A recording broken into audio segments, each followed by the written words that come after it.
make a long story really, really short, yeah, it's good and it's very usable.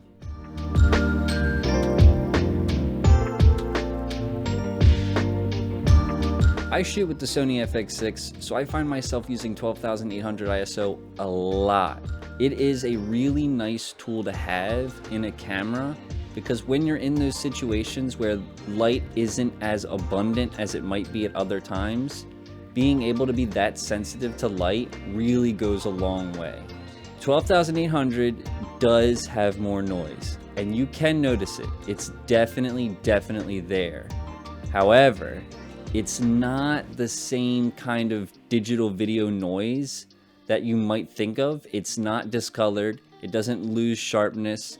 It retains a lot of information all the way through the camera's dynamic range and its 10-bit color. Even though there's more noise at 12,800, there is a good workflow to avoid and reduce that kind of noise in your image. Whenever I shoot video, I always treat it like I'm shooting on film.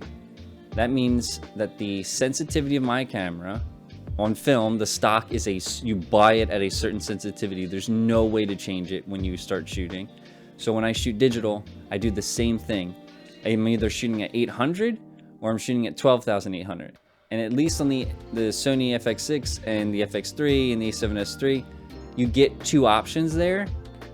But if you work in that mindset, your workflow for getting more light is to add more light or to find more light, which always results in a better image because you get actual exposure value instead of like just trying to shoehorn in some exposure where you're just like, oh, I'll just open up the shutter or I'll just, open up the ISO a little bit and get more sensitivity. In this workflow, you're getting actually more light. Now, obviously, not every scene or scenario lends itself to that kind of workflow, but if you have that mindset, then your approach to the way you shoot is a little bit more refined and working towards a cleaner, more produced, like the thought going into it is a little bit higher than, oh, I'll just change the ISO and get what I need here. 12,800 is not a magic tool. It does not add more light to your scene. It simply becomes more sensitive to light, which introduces noise. So the only way to really combat that is to add more light, either street lights or house lights or something that is actually giving off a substantial amount of light. I know I said 12,800 isn't a magic tool, but I'll be honest, it also kind of is a magic tool. It takes about 3 to 5 seconds to switch over, and in most cases, it literally feels like I've just put in a new camera with totally different settings and a faster lens, and most times I have to actually put on ND and stop down quite a bit to get a relevant exposure that's good. So it kind of is a magic tool in a way. Like with all tools, they perform their best when they are used by people who know how to use them. So even though putting on 12,800 will brighten your image, you do need to understand what's kind of happening and how to maintain the camera's dynamic range and its color in this new workflow. The noise that is present is extremely easy to clean up. I just put it through DaVinci and put a very light noise reduction on it, and it cleans up instantly. I mean, you really couldn't tell the difference at face value of which image is 800 and which image is 12,800.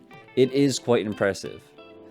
I've used 12,800 a lot for my own stuff in scenarios where I just need that extra sensitivity to light, but also in client work. I've shot at 12,800 and submitted it to universities and to big companies and big media companies, and nobody's ever complained and been like, this image is just way too noisy, we can't use it, it looks like an amateur shot it. It cleans up nicely and it doesn't take that much effort. So if I submit it to some other filmmakers for their projects or production companies or media companies, all of those editors can just apply a light noise reduction and it's good to go. It's a clean image, it works, it's very usable, it's still professional. It just gives a lot of us shooters and cinematographers another tool that really can help elevate our work because it allows for faster workflows where you might not have the most powerful lights, but you have little pocket lights, or you have tube lights or something that's just small and puts out just enough to, you know, influence an image to a way that is more than amateur, as professional. At the end of the day, it's just another tool that Sony has provided us in these cameras, and it really excels when you understand how it works. And really the key is you gotta find some light in some capacity. You know, it doesn't have to be the brightest light because your sensor is more sensitive to light, but you need something. You need to get your exposures up. You gotta get bright parts to be bright and dark parts to be dark.